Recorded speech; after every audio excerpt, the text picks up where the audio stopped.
का स्वदेशी उत्पादन 70 लाख टन बढ़ाने के लिए 6 उर्वरक संयंत्रों का उद्धार किया जा रहा है। FCIL के गोरखपुर, सिंदरी, तलचर और रामागुंडम संयंत्र, HFCL की बरौनी इकाई और BVFCL की नामरू फोर्थ। सोने पर सुहागा ये है कि देश में अब बनेगा सिर्फ नीम लेपित यूरिया, क्योंकि इससे होगा किसानों का फायदा ही फायदा। अनाज का उत्पादन 10% तक बढ़ेगा। बढ़ेगी 10 से 15% नाइट्रोजन क्षमता।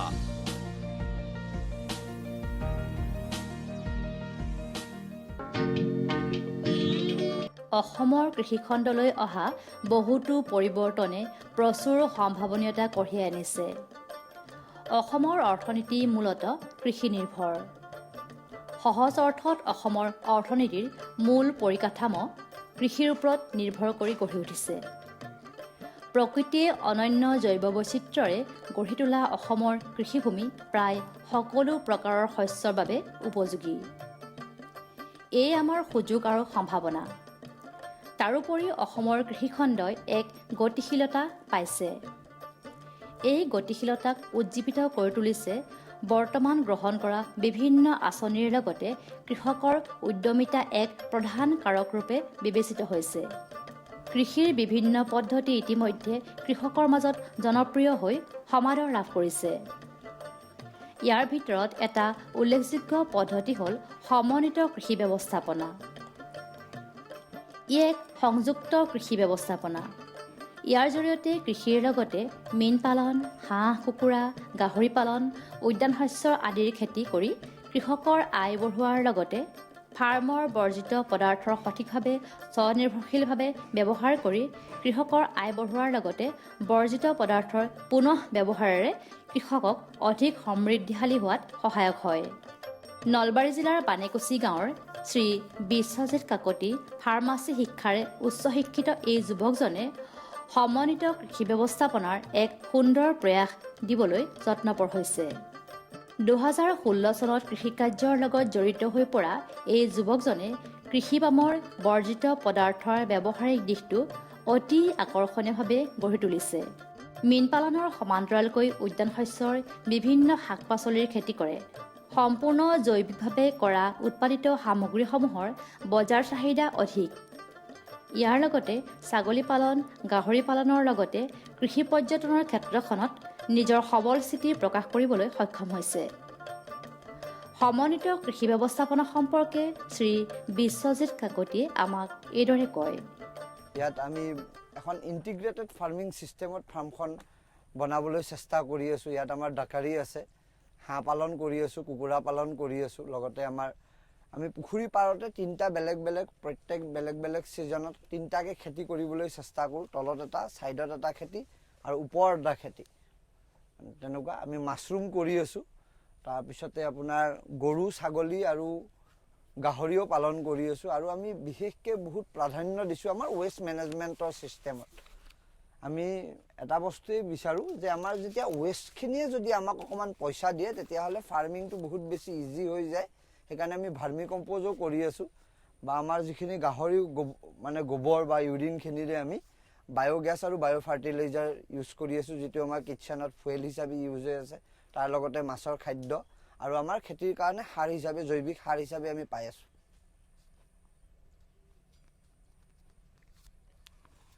আৰু আপোনাৰ ধৰক এই বছৰ কি ৰবি শস্য বতৰত কি ধৰণৰ কেনেধৰণৰ পৰিকল্পনা আছে? আমি বিশেষকৈ এতিয়া আমাৰ কাম হৈ আছে, আমি ওলকবি কবি, মূলা খেতি আমি 3 নম্বৰ বেটছ লগাই আছোঁ এতিয়া, মূলা শাকটো যিহেতু। তাৰপিছতে আমাৰ এতিয়া ওলকবি, নেচেৰা, তিয়হ, আপোনাৰ অমিতা প্ৰায়বোৰ অমিতা আমাৰ ফল অহা আৰম্ভ হৈছে। সেইখিনি আমি এতিয়া কৰি আছোঁ। তাৰ লগতে আৰু আমাৰ পানীলাও, আমাৰ যিবোৰ ৱাটাৰ এৰিয়াত ইউজ কৰি আমি পানীলাও খেতিবোৰ কৰা হয়, পানীলাও কৰি আছোঁ। খেতিৰ কাৰণে আমি এইখিনি কৰি আছোঁ। ইয়াৰ আগতে ভোট জলকীয়া আছিল, ভোট জলকীয়া এতিয়া জাষ্ট আমাৰ শেষ হৈছে এইটো ছেছনত। এই 5 বছৰ ধৰি আপুনি ইণ্টিগ্ৰেটেড ফাৰ্মিং ছিষ্টেমত কাম কৰি আছে। এই পদ্ধতিটোৰ সুবিধা অসুবিধা কেনেধৰণৰ? ইয়াত চব বিশেষ অসুবিধা আমি তেনেকুৱা একো পোৱা নাই। অসুবিধাটো কিয় একো পোৱা নাই, কাৰণ এটা বস্তুৱে আন এটাৰ কাৰণে ডিপেণ্ডেবল হয়। যেনেকৈ আমাৰ ধৰক গাহৰি গোবৰটো আমাৰ মাছৰ কাৰণে খাদ্য হৈ আছে, বা আমাৰ ইন্ধনখিনি যোগাই আছে। গৰু গোবৰখিনি আমাৰ ধৰক আমাৰ খেতি মানে শাক পাচলি বা আমাৰ খেতিত যিখিনি অৱশিষ্ট মানে এটা মৰি যোৱাৰ পিছত যিখিনি বস্তু ওলায় সেইখিনি আমাৰ ভাৰ্মি কম্প'জ ইউনিটত গৈ আকৌ আমাক সাৰ হিচাপে দি আছে। তো মই ভাবোঁ যে মানে ইণ্টিগ্ৰেটেড ফাৰ্মিং ছিষ্টেমে বৰঞ্চ আমাক সহায় কৰিছে, ই আমাক একো ক্ষতি বা একো অসুবিধাত পেলোৱা নাই এতিয়ালৈকে। আপোনাৰ কিমান মাটি কালি আমি গোটেই ফাৰ্মখন আমি বৰ্তমান 10 বিঘা মাটি আমি আজৰি পেলাই কামখিনি কৰি আছোঁ। ইয়াতে এইটো এৰাউণ্ড 4 বিঘাৰ আমাৰ এইখিনি হয়। ৱাটাৰ এৰিয়া 2.5 বিঘা, ইয়াত 1.5 বিঘা আমাৰ মাটিকালিত আমি মানে খেতিটো কৰি আছোঁ। ছাষ্টেইনেবল হ'বৰ কাৰণে কিমান মাটিকালিৰ প্ৰয়োজন হয় আচলতে? চাওক, আমি মানে প্ৰত্যেক ইঞ্চি মাটিটোৱে আমি মানে ইয়াত ইউজ কৰি আছোঁ। সেইকাৰণে আমি 3টা খেতি কৰোঁ, তলত এটা, ছাইডত এটা আৰু ওপৰত এটা খেতি হয়। ওপৰত আমাৰ যিবোৰ ককবিতা প্লেণ্টছবোৰ হয় বা আমাৰ ধৰক ছিজনেল যিবিলাক জিকা, তিয়ঁহ এনেকুৱা ধৰণৰ খেতিবোৰ ওপৰত কৰিব পৰা হয়। আৰু কবি খেতিত কি হয়, কবিখিনিক বেছি আপোনাৰ বহুত বেছি ছানলাইট নালাগে, যিহেতু এটা মইষ্ট কণ্ডিশ্যনতো কবিখিনি হয়, সেইকাৰণে ওপৰত আৰু এটা খেতি কৰিব পৰা হয়। আৰু আপুনি যিহেতু ক'লে যিখিনি জাত আপুনি কৰিছে স্থানীয় জাতৰ কৰেনে আপুনি বিশেষকৈ হাইব্ৰিড? আমি চাওক, আমি প্ৰত্যেকটো বস্তুৱে আমি মানে আমাৰ কথাটো হ'ল যে আমি কৃষি বিজ্ঞান কেন্দ্ৰৰ যিসকল চাইণ্টিষ্ট আছে তেওঁলোকৰ লগত প্ৰত্যেকটো ক্ষেত্ৰতে দিহা পৰামৰ্শ লৈ বহুতখিনি বস্তু তেওঁলোকে আমাক বনাই দিয়ে বা তেওঁলোকে আমাক যোগান ধৰি দিয়ে। যে এইখিনি ধৰক আমি অকণমান কিছুদিন আগতে বিলাহী কৰিছিলোঁ পলি হাউচৰ ভিতৰত, সেই গোটেই বস্তুখিনি আমাক কৃষি বিজ্ঞান কেন্দ্ৰই দিয়ে। আৰু আমাৰ যিকোনো বস্তু কৰাৰ আগত আমি গোটেইখিনি দিহা পৰামৰ্শ কৃষি বিজ্ঞান, কাৰণ তেওঁলোক এইখন ফিল্ডত বহুতখিনি বস্তু তেওঁলোকৰ বহুত এক্সপিৰিয়েঞ্চ হয় বা তেওঁলোকে ধৰক বিভিন্ন শিতানৰ চাইণ্টিষ্ট আমি পাওঁ। তো তেওঁলোকৰ সহায় সহযোগিতাত আমি কামখিনি কৰি আছোঁ। তাৰ কাৰণে আমাৰ বহুত বেছি সুবিধা হৈছে। কাৰণ সুবিধা কিয় হৈছে, আমাৰ চিলেকশ্যন অফ ব্ৰিড কৰাত বহুতখিনি ইজি হৈছে। যে আমি ধৰক এতিয়া ছানগ্ৰ' ওলকবি কৰি আছোঁ বা আমি যি ধৰণৰ খেতিটো কৰোঁ সেই ধৰণৰ খেতিত আমি কি কৰিলে হয়, চক্ৰ বুলি আপোনাৰ নেচেৰা খেতিটো কৰোঁ। মানে ইয়াত কোনো এনেকুৱা কথা নাই যে তেওঁলোকে আমাক প্ৰত্যেক ক্ষেত্ৰতে হাতত হাত ধৰে আগবঢ়াই লৈ গৈ আছে। আপুনি ইকো পাৰ্কলৈ মানে পৰিৱৰ্তন কৰাৰ কিবা আপোনাৰ পৰিকল্পনা আছে নে? তাৰ কাৰণে কাম কৰি আছে? আমি ইয়াতে এটা ভাল গুড এগ্ৰিকালচাৰ প্ৰেক্টিছে কৰি আছোঁ। তথাপি আমি 100% অৰ্গেনিক বুলি আজি তাৰিখত ক'ব নোখোজোঁ। ইয়াত আমি কিছুমান বস্তু আমি ইতিমধ্যে আমি কৰা আৰম্ভ কৰিছোঁ। আমি সেইফালে এখন আৰ্টিফিচিয়েল ফিছ ট্ৰেপিং গ্ৰাউণ্ড বনাইছোঁ, য'ত সৰু সৰু ল'ৰা ছোৱালী, স্কুল কলেজৰ ল'ৰা ছোৱালী আহি তেওঁলোকে আমাৰ এগ্ৰিকালচাৰটো এক্সপিৰিয়েঞ্চ কৰিব পাৰে। তেওঁলোকে ধৰক মাছৰুমৰ চিলিণ্ডাৰ বনায় বা তেওঁলোকে মাছ ধৰা যিটো আমাৰ ইণ্ডিজিনিয়াছ যিবোৰ ডিভাইচ আছিলে, আমাৰ চেপা যিবোৰ জাকৈ লৈ পেলাই মাছ ধৰা আমি প্ৰেক্টিচটো কৰাওঁ। ভুই কেনেকৈ ৰুৱে বা কোনটো সময়ত খেতিটো কেনেকৈ কৰিব পাৰি, সেই যদি কৰিব বিচাৰে আমাৰ ইয়াত আহিব পাৰে। আহি পেলাই তেওঁলোকে নিজাকে প্ৰশিক্ষণ ল'ব পাৰে। সেনেকুৱা ধৰণৰ আমি অকণমান কাম কৰি আছোঁ। আপুনি যিখিনি কৰি আছে ৰাইজৰ সঁহাৰি কেনেধৰণে পাইছে? আমি চাওক, আমি সঁচা কথাত ক'বলৈ গ'লে আমি প্ৰত্যেকটো আমাৰ বিশেষকৈ ভেজিটেবলখিনি মাৰ্কেটত এটা আমাৰ নাম আছে। মানে এনেকুৱা বস্তু যে আমাৰ বিশেষকৈ আমি যেতিয়া ছিজনত ভেন্দি খেতি কৰোঁ বা যিবিলাক ধৰক মানে অৰ্গেনিকেলি কৰাৰ কাৰণে বা মূলা শাক কৰোঁ, মূলা শাকৰ কাৰণে আমাৰ মানে প্ৰি বুক টাইপ হৈ থাকে। যে মানে আজি ধৰক এবাৰ বস্তুটো লোৱাৰ পিছত নেক্সট দিনা বস্তুটো বেচাৰ কাৰণে অসুবিধা নহয়। কাষ্টমাৰে মানে বুক কৰি থয় যে মোক আধা কিলো লাগিব, মোক 1 কিলো লাগিব। আৰু আমি যথেষ্ট ওচৰৰ মানুহ হওক বা আমাৰ যিখিনি আশে পাশে থকা মানুহখিনিৰ পৰা আমি যথেষ্ট সহায় সহযোগিতা পাইছোঁ। আৰু বিশেষকৈ আমি কি কৰোঁ, নিজৰ প্ৰডাক্টখিনি মই নিজে বজাৰত বহি পেলাই বিক্ৰী কৰোঁ। তেতিয়া কি হয়, আমি কাষ্টমাৰৰ চকুৱে চকুৱে ঠাই কথা ক'ব পাৰোঁ আৰু আমি কৰি থকা বস্তুখিনি তেওঁলোকক ধুনীয়াকৈ বুজাই দিব পাৰোঁ। আৰু তেওঁলোকে সেই বস্তুখিনি বুজি পোৱাৰ পিছত আজিৰ তাৰিখত আমাৰ বস্তু বেচাত বেছি সমস্যা হোৱা নাই। বজাৰখন ক'ত পায় আপোনালোকে? আমি বিভিন্ন ধৰণৰ চাওক, আমাৰ বানেগুচি বুলি ওচৰতে চৌক আছে, নলবাৰীত বহুত কেইখন বজাৰ আছে। আমি যেতিয়া ভোট জলকীয়া কৰোঁ আমি বিভিন্ন বজাৰ, কাপলাবাৰী বজাৰ কওক, আপোনাৰ আমাৰ ওচৰতে গবৰাদলত এখন বজাৰ হয়, কৈঠালগুচিত বজাৰ হয়। গোটেই বজাৰবোৰত আমি লৈ ফুৰোঁ বস্তু, লৈ পেলাই তাত আমি বিক্ৰী কৰোঁ। 30-40 কিলো যেতিয়া ভোট জলকীয়া হয় আপোনাৰ নদলা বজাৰত ভাল বিক্ৰী হয় ভোট জলকীয়া, আপোনাৰ গুৱাহাটী সৰ্থেবাৰীৰ পৰা বেপাৰী আহে। তো আমি তাক লৈ যাওঁ, লৈ পেলাই মানুহখিনিক যেতিয়া আমি এপ্ৰ'চ কৰোঁ। আৰু মই ভাবোঁ যে চাওক, আপুনি যেতিয়া বস্তু এটা একদম ভালকৈ কৰিছে তাত আপুনি ফল নোপোৱাৰ কোনো কথা নাই। আৰু মানুহে ভালকৈ আঁকোৱালি লৈছে, আমি বস্তু ধুনীয়া দাম পাইছোঁ, ভাল পইচা পাইছোঁ। আধুনিক কৃষি পদ্ধতিৰ এক সফল ব্যৱস্থাপনা হ'ল সমন্বিত কৃষি পদ্ধতি। এই পদ্ধতিৰ জৰিয়তে কৃষকে গোটেই বছৰ জুৰি আয় পাব পাৰে, এটা আনটোৰ পৰিপূৰক হয়। 1 হেক্টৰ মাটি থকা এজন কৃষকে এই পদ্ধতিটো আদৰি ল'ব পাৰে। পামৰ পেলনীয়া পচা গছ বন, কলপাত আদি কেঁচুসাৰ উৎপাদনত ব্যৱহৃত হৈছে। মুঠতে বৰ্জিত পদাৰ্থৰ ব্যৱহাৰেৰে সমন্বিত কৃষি ব্যৱস্থাপনা IFS সম্পৰ্কে কৃষি বিজ্ঞান কেন্দ্ৰ নলবাৰীৰ ভাৰপ্ৰাপ্ত বিজ্ঞানী তথা ভূমি বিজ্ঞান বিভাগৰ বিশেষজ্ঞা ডক্টৰ মালিনী চক্ৰৱৰ্তী এই গোটেই ব্যৱস্থাপনা সন্দৰ্ভত আমাক এইদৰে কয়। আমি আজি উপস্থিত আছোঁ নলবাৰী জিলাৰ ডাংগুৱাপাৰাৰ বিশ্বজ্যোতি কাকতি নামৰ যুৱ কৃষকৰ খেতিপথাৰত। তেখেত এজন শিক্ষিত যুৱক আৰু চাকৰিৰ প্ৰতি তেখেতে ধাউতি নকৰি কৃষিৰ প্ৰতিয়ে মন মেলিলে আৰু তেখেতৰ সেই উদ্যম আৰু প্ৰচেষ্টাত আমি এখন ইণ্টিগ্ৰেটেড ফাৰ্মিং ছিষ্টেম নলবাৰী জিলাত পাবলৈ সক্ষম হৈছোঁ।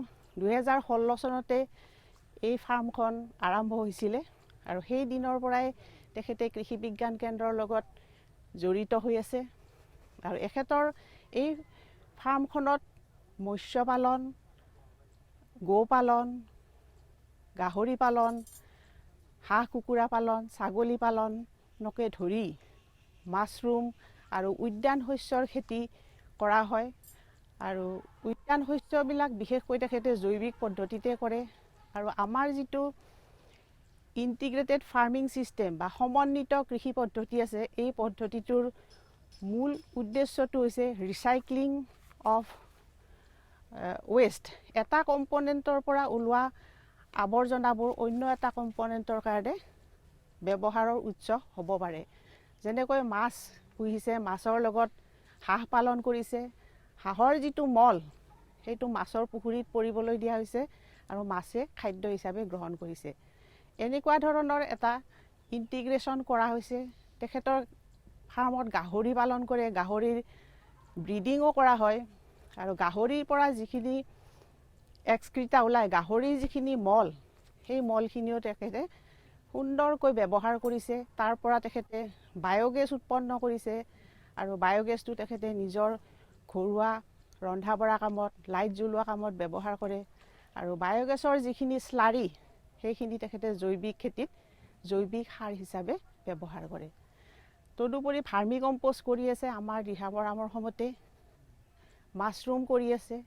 চাবলৈ গ'লে গোটেইখিনি অৰ্গেনিক হিচাপে ইয়াত কৰি আছে আৰু তেখেতে বছৰি এটা সুন্দৰ উৎপাদন পাবলৈ সক্ষম হৈছে। এইখন এখন আদৰ্শ আমি কৃষি পাম বুলিও ক'ব পাৰিম, ইণ্টিগ্ৰেটেড ফাৰ্মিং ছিষ্টেম। আৰু নলবাৰী জিলাৰ বহুকেইজন কৃষকে এনেকুৱা ফাৰ্মিং ছিষ্টেম কৰি আছে বা ইয়াক কৰিবলৈ আগ্ৰহ প্ৰকাশ কৰিছে আৰু আচলতে ইণ্টিগ্ৰেটেড ফাৰ্মিং ছিষ্টেম পদ্ধতিটো অৱলম্বন কৰি কৃষকসকলে যথেষ্ট উপকৃত হ'ব পাৰে, বিশেষকৈ আৰ্থিকভাৱে লাভৱান হ'ব পাৰে। কিয়নো এনেকুৱা এটা ছিষ্টেমৰ পৰা কৃষক এজনে বছৰ জুৰি উৎপাদন পাব পাৰে। এতিয়া ধান খেতিটো যদি কৰে অকল এটা বতৰতে হ'ব, এবাৰে চপাব, এবাৰ বিক্ৰী কৰি এবাৰেই পইচা পালে বা ইনকাম পালে। কিন্তু এনেকুৱা এটা ছিষ্টেমৰ পৰা বছৰটোত সকলো সময়তে এটা ইনকাম পাই থাকিব পাৰে। গতিকে মই কৃষকসকলক আহ্বান জনাওঁ, যিসকলৰ উপযুক্ত মাটিকালি আছে, 1 হেক্টৰ মাটি হ'লেই হয়, সুন্দৰকৈ তেখেতসকলে এনেকুৱা এখন ইণ্টিগ্ৰেটেড ফাৰ্মিং ছিষ্টেম কৰি আমাৰ পৰিৱেশো সুন্দৰভাৱে ৰক্ষা কৰিব পাৰে আৰু ভাল উৎপাদন কৰিব পাৰে আৰু আৰ্থিকভাৱে যথেষ্ট লাভৱান হ'ব পাৰে। অসমৰ কৃষিখণ্ডলৈ নতুন প্ৰজন্ম আকৰ্ষিত হোৱাটো অত্যন্ত শুভ লক্ষণ। পৰম্পৰাগত কৃষি ব্যৱস্থাৰ পৰিৱৰ্তে আধুনিক যান্ত্ৰিক কৃষিৰ প্ৰতি নতুন চামৰ আগ্ৰহ বেছি। কৃষি বিভাগে এপাৰ্ট আদিৰ সহযোগত কৃষি বাণিজ্যিকীকৰণ দিশটো শক্তিশালী কৰাত বৰ্তমানে উল্লেখযোগ্য ভূমিকা গ্ৰহণ কৰি আহিছে। তাৰোপৰি নিশ্চিত আৰ্থিক সহায় আদিয়ে কৃষিখণ্ডক আৰু অধিক গতিশীল কৰি আৰু বহুজনৰ সন্মানজনক স্বনিয়োজনৰ পথ মুকলি কৰিব। কৃষিখণ্ডৰ সাৰ্বিক উন্নয়ন আজিৰ দিনত সকলোৰে প্ৰত্যাশা।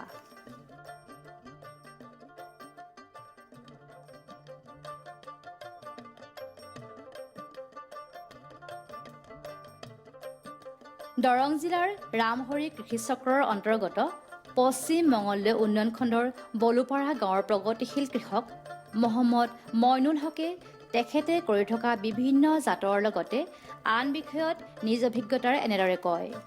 আপুনি ইয়াতে দেখিছোঁ আপোনাৰ ধৰি লওক বিভিন্ন জাতৰ খেতি কৰিছে, এইটো কি আঁচনিৰ জৰিয়তে কৰিছে আপোনাৰ? এইটো এপাৰ্টৰ ফালৰ পৰা। আপুনি কি জাত কৰিছে আপোনাৰ ইয়াতে? জাত এটা মোৰ ইয়াতে 10টা জাত আছে। কি এই ৰঞ্জিত চাবুৱান, ৰঞ্জিত, জহা বন্নি, তাৰপিছত বংগবন্ধু, কুণকুণী জহা, এই গোপালভোগ জহা, এনেকৈ 10টা ভেৰাইটি আছে আৰু। আচ্ছা, এই ধানকেইটা জাত পাইছে আপুনি, এই আঁচনিটো আপোনাৰ কেনেকুৱা হ'ব বুলি ভাবিছে আপুনি? ধৰি লওক গোটেইকেইটা জাত একেলগে কৰিছে, আপোনাৰ কেনেকুৱা, আপোনাৰ কেইটা কৌতূহলটো কেনেকুৱা? হয়, ভালেই লাগিছে। মই ধৰক আগতে যেনেকৈ কৰিছিলোঁ শাৰী পদ্ধতিত নহয়, এইবাৰ লগোৱাখিনি শাৰী পদ্ধতিত লগোৱা হৈছে। আৰু ধৰ ওচৰ চুবুৰীয়াইও ধৰ দেখিছে, চাইছে, ভালেই হৈছে বুলি কৈছে আৰু মোৰো ভাল লাগিছে। হয় হয়, এতিয়া ধৰি লওক গোটেইকেইটা জাতত আপোনাৰ সাৰটো একে সমানে গোটেইকেইটা সমানে সাৰটো ব্যৱহাৰ কৰা হৈছে আৰু কঠীয়া ৰুবৰ সময়তো শোধন কৰি ৰোৱা হৈছে। এনেকৈ এতিয়ালৈকেতো বেমাৰে একো দেখা দিয়া নাই আৰু। হয় হয়, আচ্ছা, আপুনি ধৰি লওক এই বস্তুটো আপোনাৰ জাতকেইটাৰ ক্ষেত্ৰত আপুনি এতিয়ালৈকে আপুনি কোনটো আপোনাৰ ভাল হ'ব যেন লাগিছে আপোনাৰ? যি বোলা বাঢ়ে তাৰ দুপৰতে চিন বুলি কয়, তথাপি আপুনি কোনটো জাতত? ৰঞ্জিত, চাবুৱান, বাহাদুৰ, এনেকৈ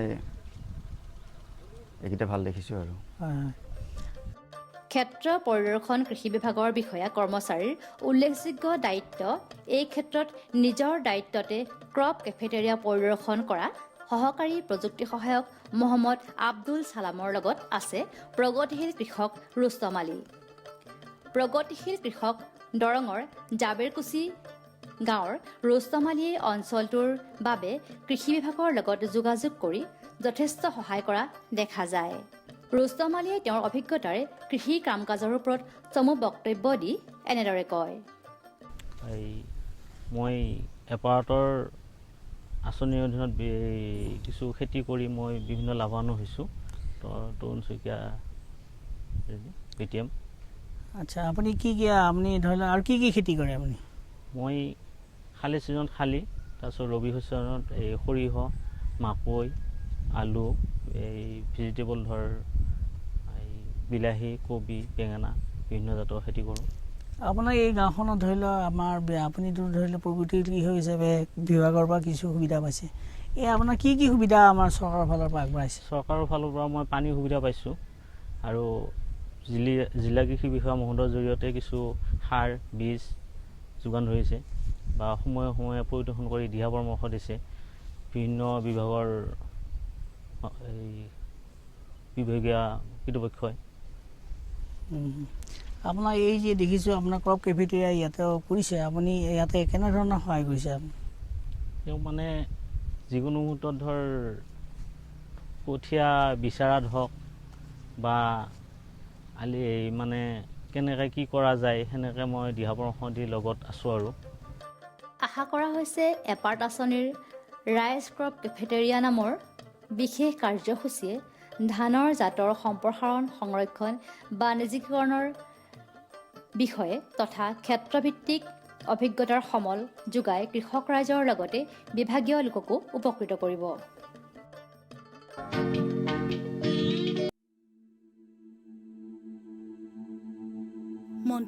মন্টু সুনিতা, কি হ'ল? উধাটো খাই আহিছা যে? কথা এটা হ'ল। কি হ'ল? দাদাই হেনো খেতি কৰা ল'ৰালে মোক বিয়া নিদিয়ে। কৈছে খেতি কৰা ল'ৰাৰ হেনো কোনো ভৱিষ্যতেই নাই, চাকৰি কৰা ল'ৰা বিচাৰি ফুৰিছে। তুমি চিন্তা কৰিব নালাগে। আৰু তুমি ভাবিছা নেকি চাকৰি কৰিব পৰাকৈ মোৰ শিক্ষা নাই বুলি? আছে, কিন্তু মই চাকৰি কৰিবলৈ ইচ্ছা কৰাহে নাই। মই ভাবিছোঁ আমাৰ গাঁৱত ইমানখিনি মাটি এনেই পৰি আছে, ভাবিছোঁ মোৰ সমনীয়াখিনি লগ হৈ ভালদৰে যদি খেতি কৰোঁ তাৰ দ্বাৰাই আমি সংস্থাপিত হ'ব পাৰোঁ। তুমি চিন্তা কৰিব নালাগে, কাইলৈ মই মা দেউতাক তোমালোকৰ ঘৰলৈ পঠিয়াই দিম। ঠিক আছে, যি কৰা সোনকালে কৰিবা আৰু। আৰে মনটো কিয় মাৰি আছা? মই আছোঁ নহয়, কিবা এটা কৰিম দিয়া। হ'ব দিয়া, তুমি এতিয়া যোৱা।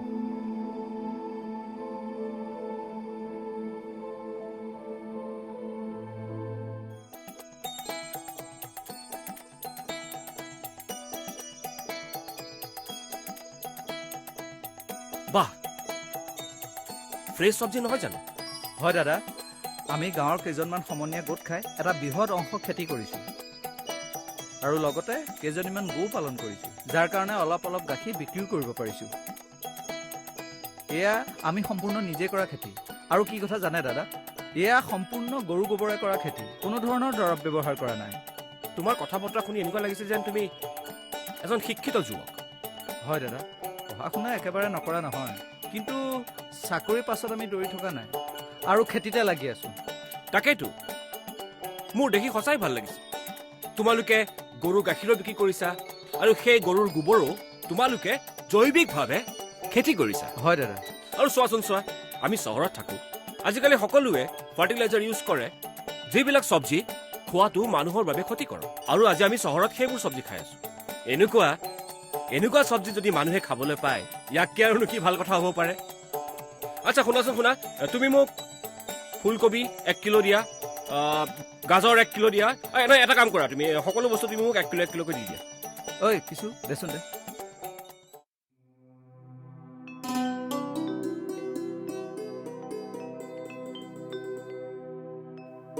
ৰ'বা তোমাক কথা এটা ক'ব লাগিছিলে। কওকচোন। মানে সেইদিনা তোমালোকৰ ঘৰৰ মানুহ আহিছিল আমাৰ ঘৰলৈ তোমাৰ বিয়াৰ কথা পাতিবলৈ, কিন্তু তেওঁলোকক মই বৰ বেয়া ব্যৱহাৰ কৰি পঠিয়াই দিলোঁ। আচলতে সেইদিনা মই ভবা নাছিলোঁ যে খেতি কৰিও মানুহ স্বাৱলম্বী হ'ব পাৰে, কিন্তু তুমি তাৰ প্ৰমাণ দি দিলা। আজি স্বাৱলম্বী হৈ তুমি ঘৰ সজাইছা, গাড়ী লৈছা। গাঁওখনৰ বাবে তুমি এটা উদাহৰণলৈ থিয় দিলা। গৌতম, এটা কথা, তুমি এটা কাম কৰিবা, তোমাৰ ঘৰত গৈ ক'বা যে বহাগত এবাৰ খেতি চপোৱাৰ পাছতেই তোমাৰ আৰু ভনীৰ বিয়াখন ধুমধামেৰে পাতি দিম। নহয়, তুমি ঘৰৰ মানুহখিনিক আহিবলৈ ক'বা দেই, বেয়া পাবলৈ মানা কৰিবা, হ'ব? ঠিক আছে দাদা, মই গৈ থাকোঁ। যোৱা ভালে থাকিবা দেই। দিয়া ল'ৰাটো ভাল ন? ব'লা আমি গৈ থাকোঁ, দিনবাৰটা চাই পাতিব লাগিব বুজিছা। किसान भाइयों गांठ बांध लो, बहुत है काम की, समृद्धि के पैगाम की। मिट्टी के मिजाज को समझो, मिट्टी के हर राज को समझो, मिट्टी की तुम जांच कराओ, मुफ्त सॉइल हेल्थ कार्ड ले जाओ। कभी मुनासिब बीज लगाओ, सही किस्म की खाद ले आओ, जितनी जरूरी उतनी डालो, सही मात्रा खुद पहचानो, इसको अपना मंत्र बना लो, मिट्टी की सेहत तो जानो।